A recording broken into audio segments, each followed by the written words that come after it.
اصلی راز۔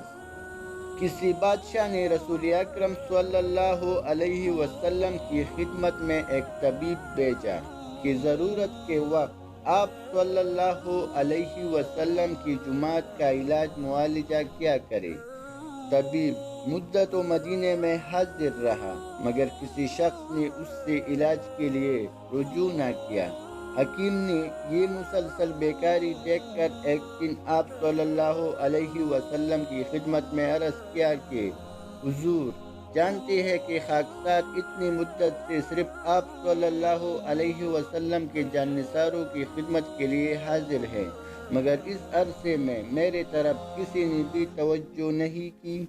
حضور اکرم صلی اللہ علیہ وسلم نے فرمایا ان لوگوں کا قاعدہ یہ ہے کہ جب تک بھوک غالب نہ ہو کھانے کو ہاتھ نہیں لگاتے اور ابھی پیٹ بھرتا نہیں کہ ہاتھ اٹھا لیتے ہیں، اسی لیے آپ کی خدمات سے فائدہ اٹھانے کا موقع کم ملتا ہے۔